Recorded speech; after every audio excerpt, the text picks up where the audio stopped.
E agora a gente volta a falar de jovens dentro de com outro foco, com outro tema. No Piauí existem cerca de 200 mil jovens que serão adultos muito em breve, vão chegar aos 18 anos de idade. E sem muita perspectiva, né? São pessoas que muitas vezes até vão constituir uma família, mas não tiveram oportunidades nem de estudo, nem de trabalho.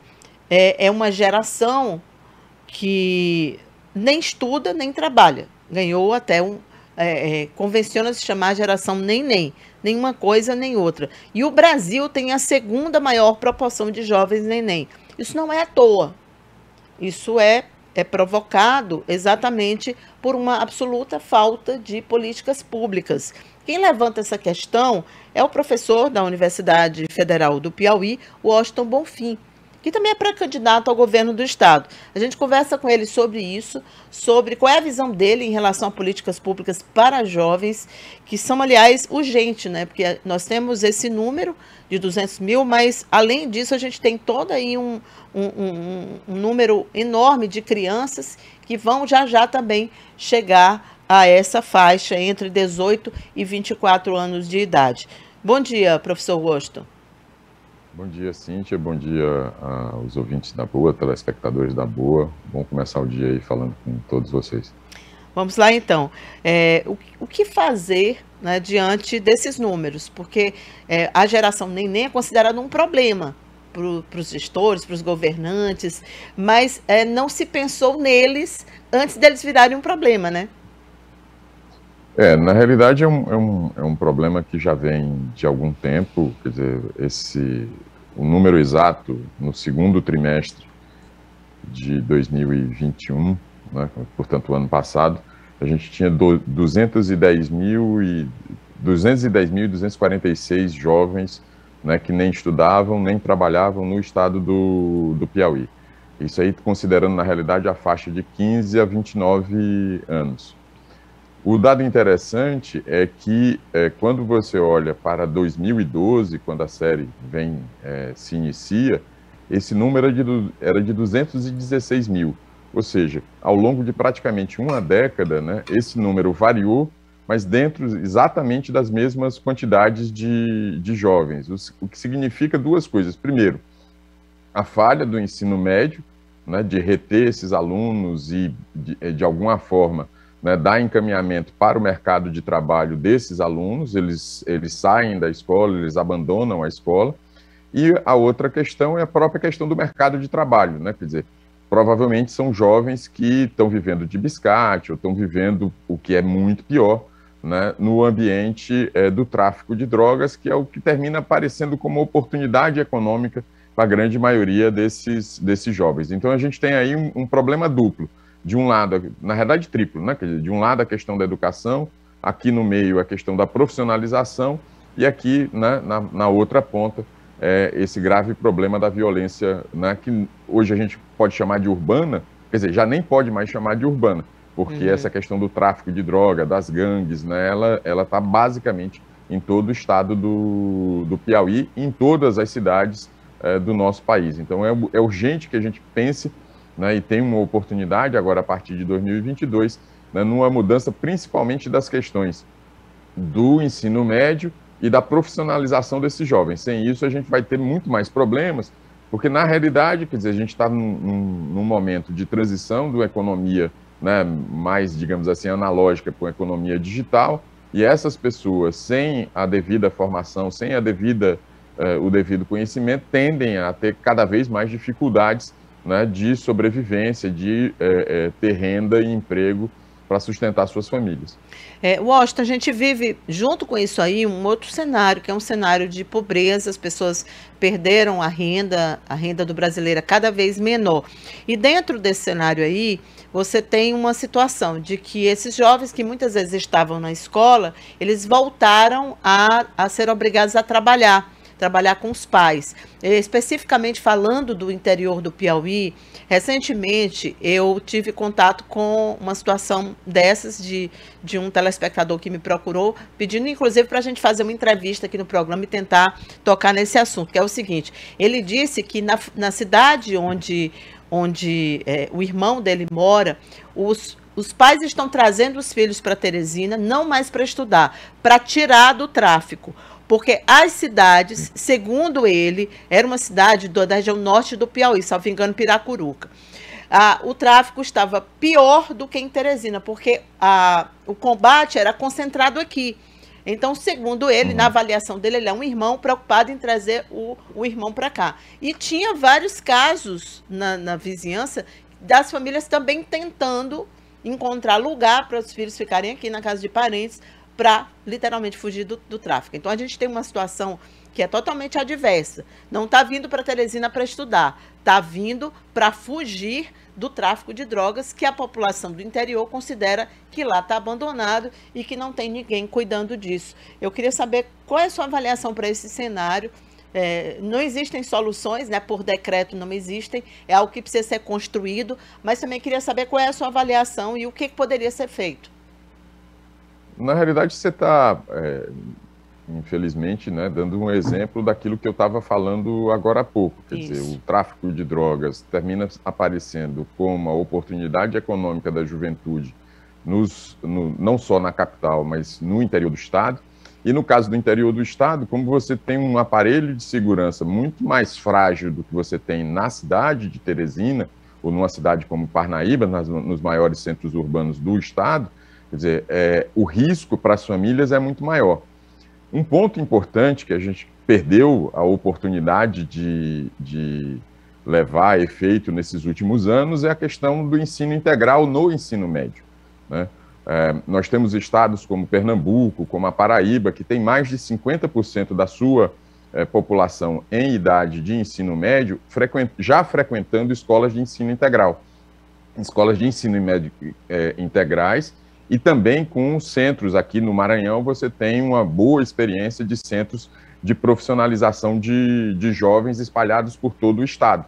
Ou seja, na realidade, a falta, né, de uma política efetiva do ponto de vista de educação, né, sobretudo do ensino médio, visando não só a permanência do aluno às 8 horas do dia, como também a sua profissionalização, está criando, né, um certo, vou chamar assim, de desespero nas famílias que procuram, de todas as maneiras, livrar os seus filhos dessa tentação, porque ela vem através, né, das gangues, ela vem através de um certo dinheiro fácil, né? Se você conversar, por exemplo, com especialistas na área de segurança, eles mostram para você que esses jovens, na realidade, eles são os soldados do tráfico e eles são colocados, como eles estão ali na base, né, digamos assim, da indústria do tráfico de drogas, eles são colocados para morrer.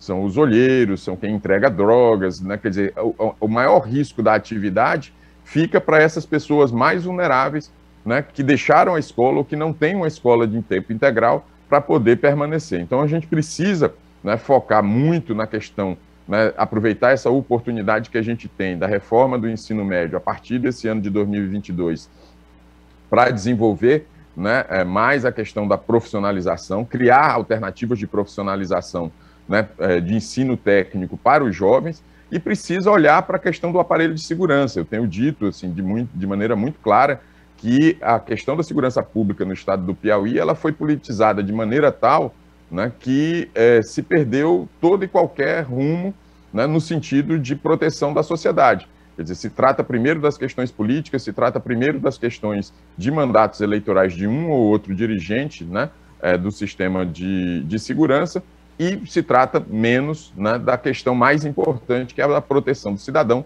e nesse caso da proteção do cidadão jovem, que, né, quer dizer, parece clichê, mas é o futuro da nossa sociedade. Quer dizer, como é que a gente vai conviver, né, com 25%, 26% da nossa população entre 15 e 29 anos, que nem estuda nem trabalha? Quer dizer, o que é que essas pessoas daqui a 10 anos, 15 anos, do que é que elas vão estar vivendo? Como é que elas vão criar seus filhos? Como é que as mães vão criar seus filhos e filhas?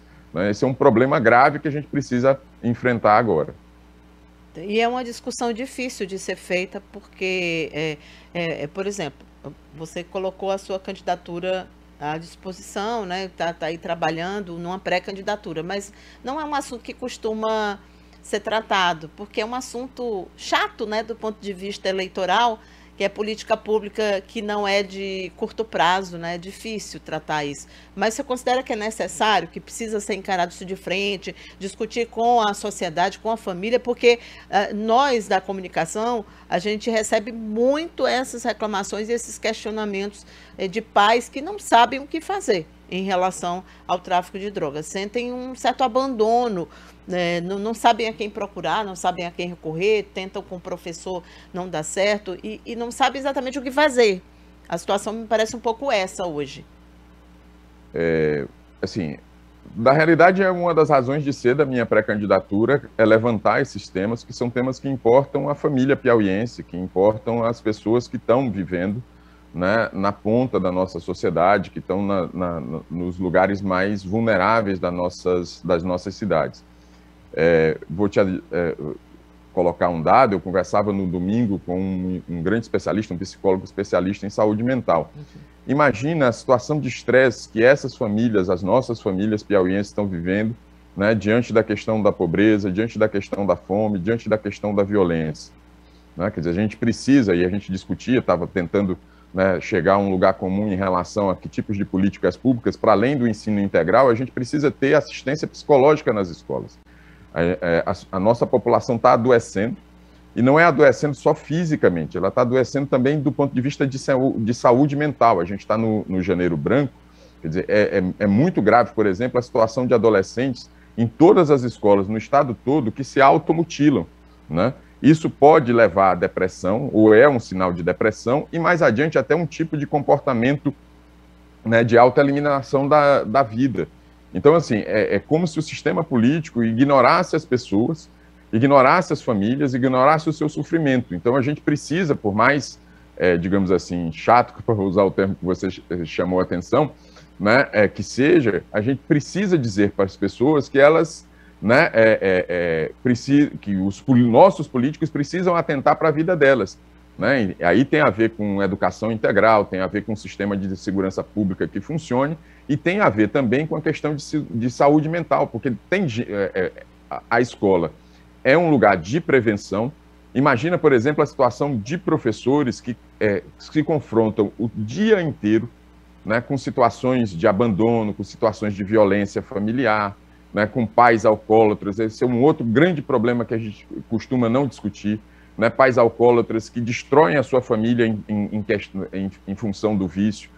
A agressão que hoje existe em relação às mulheres. Então, a gente precisa oferecer uma discussão sobre isso, mas uma discussão, né, por mais que o problema seja grave, uma discussão esperançosa.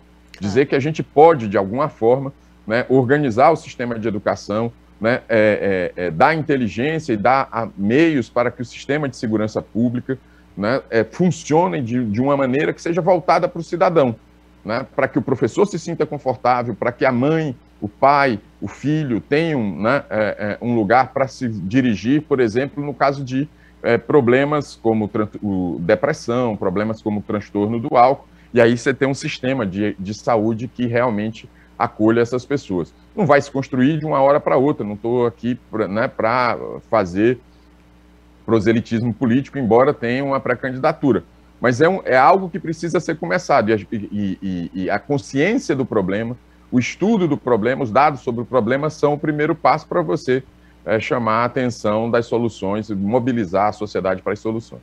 Tá, olha, tem comentários aqui sobre isso, inclusive uma telespectadora falando que lá em Alegrete do Piauí, então a gente falou na cidade da Zona Norte, região Norte, agora é sul do Piauí, diz que os jovens também estão se perdendo, a maioria se viciando em droga. Tem uma pergunta aqui do Júnior MP3, ele mandou um áudio. Júnior, preciso que você faça a descrição aqui do áudio para facilitar, mas tem uma outra aqui do Francisco do Marquês perguntando o seguinte, qual é a sua opinião sobre a relação desse cenário que você descreveu agora, que a gente está tratando desde o início da entrevista, com a reforma trabalhista aprovada, né, pelo Congresso? Contribuiu para esse cenário de hoje? Eu acho que assim, a reforma trabalhista está num ponto adiante e a gente está num ponto aquém aqui, está para trás. na realidade a gente está falando de desemprego, a gente está falando de falta de oportunidade, a gente principalmente está falando de falta de qualificação, né, do jovem. Quando ele deixa a escola, né, na realidade, a possibilidade dele ter um emprego formal, com carteira assinada, com todos os direitos trabalhistas, é muito reduzida. Ele vai ter que optar por um emprego de baixa qualidade, ou um subemprego, ou mesmo a pura e simples informalidade, que é o que a maioria das pessoas termina optando para poder sobreviver. Então, assim, nem tem uma certa relação com a reforma trabalhista desse ponto de vista, porque essas pessoas não estão alcançando sequer o mercado formal de trabalho. Elas ficam no subemprego, no desemprego puro e simples, vivendo, por exemplo, quer dizer, os maiores mantenedores das famílias do interior do estado, no estado todo do Piauí, são os idosos, né, que têm aposentadoria, ou então aquelas pessoas que recebem o benefício de prestação continuada, o BPC, ou mesmo o Auxílio Brasil, o antigo Bolsa Família. Não há renda de trabalho, especialmente renda de trabalho com carteira assinada suficiente para acolher esses jovens. Então, esse é um drama ainda maior, porque nós não estamos discutindo nem o direito trabalhista, essas pessoas estão precisando do direito ao trabalho, é outra coisa anterior, né? Tá certo. Tem uma outra telespectadora aqui fazendo um elogio a essa temática, dizendo que é importante que isso seja levado para os debates eleitorais. E a pergunta anterior do Júnior é: qual a proposta para os jovens egressos do sistema penal e de medidas socioeducativas para jovens quilombolas, ciganos e indígenas? Júnior, da ONG MP3. Olha, eu acho assim, é uma proposta no sentido de acolher o que se tem visto que funciona no mundo inteiro é uma associação entre o sistema público educacional, que gera, né, as universidades, ou nesse caso principalmente a questão do ensino médio técnico, com as empresas. A gente precisa fortalecer programas em que o primeiro emprego seja, né, uma oportunidade dada pelo Estado em associação com as empresas privadas. Isso é absolutamente essencial, porque a cultura do trabalho, a cultura da disciplina, né, o modo de se relacionar com os outros colegas, você não aprende na escola, você aprende literalmente no mercado de trabalho. Então, a gente já teve alguns exemplos importantes, o Pronatec foi um programa importante, mas a gente precisa dar um passo adiante, né, no estado do Piauí, e criar programas de inserção dos jovens, e aí todos eles,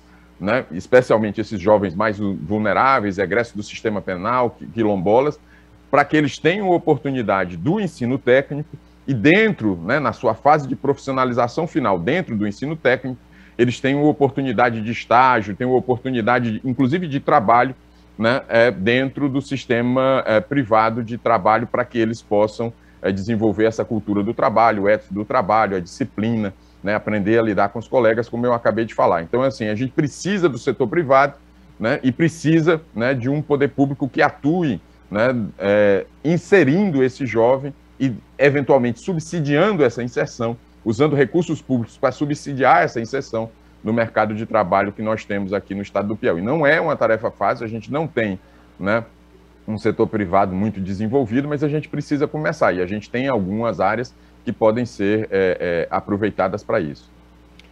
Tá certo, então, Washington. Só aproveitando a sua presença aqui e o fato de que você é pré-candidato, queria perguntar rapidamente aqui a vinda do ex-ministro Sérgio Moro, que estaria confirmado agora está confirmado agora para fevereiro, e aí a imprensa hoje está divulgando que há uma tentativa de dar um gás na sua candidatura, e isso estaria sendo feito pelo empresário João Vicente Claudino, que seria o seu candidato a vice-governador. Queria saber como é que estão essas negociações.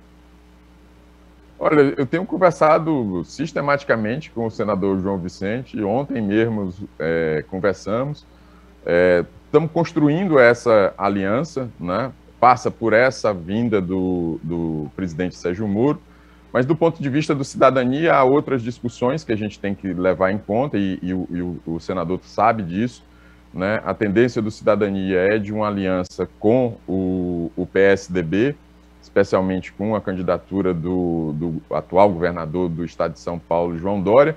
Então, a gente tem um percurso ainda a caminhar.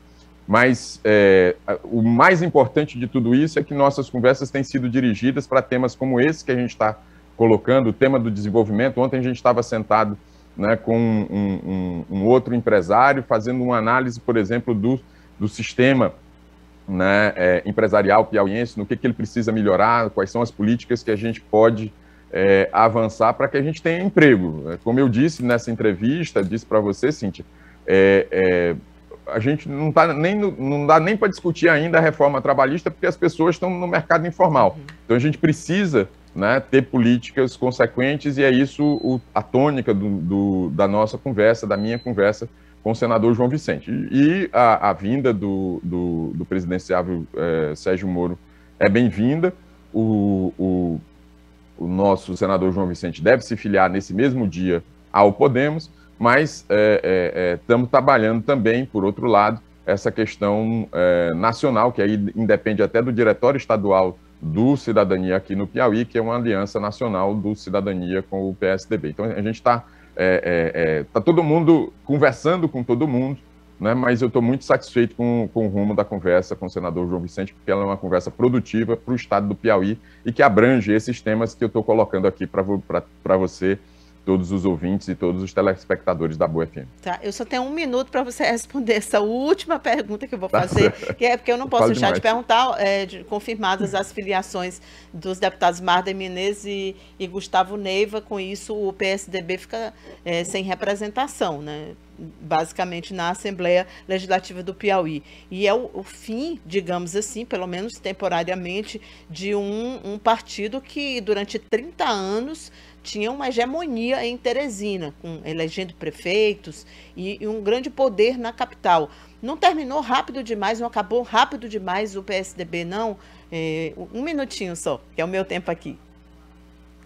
Eu tenho... Meu coração fica partido ouvindo essas coisas, lendo o noticiário, assim, parte da minha história está lá, mas eu acho que, sim, há jeito. Eu tenho conversado com pessoas do PSDB, eu tenho ficado atento a isso, tenho conversado com o presidente nacional, Roberto Freire, tenho tentado buscar alternativas para caso a federação saia, a gente tenha uma condição diferenciada para o PSDB, para que a gente recupere essa história do partido. O partido sempre foi um partido independente, né, sempre teve uma trajetória, e sempre penou quando ele se atrelou demais a qualquer tipo de projeto. Eu acho que isso é o que está acontecendo agora, mas eu acho que tem jeito. Eu quero, dentro da federação, obviamente a partir do Cidadania, é até estranho dizer, mas a federação funciona quase como se fosse um partido. Eu quero ter oportunidade de dar a minha contribuição para que essa história do PSDB continue no estado do Piauí. O projeto que enterrou o PSDB foi o bolsonarismo? Depois da morte do prefeito Firmino Filho, com certeza. Tá bom. É uma pena, mas eu tenho que dizer isso com todas as letras, porque é inclusive o motivo que me fez sair do partido. Obrigada, Washington Bonfim, pela entrevista e também pelas informações tão importantes e que, sim, repetindo o que disse a telespectadora, tomara que sejam levados para o debate eleitoral. Muito obrigada. Bom dia.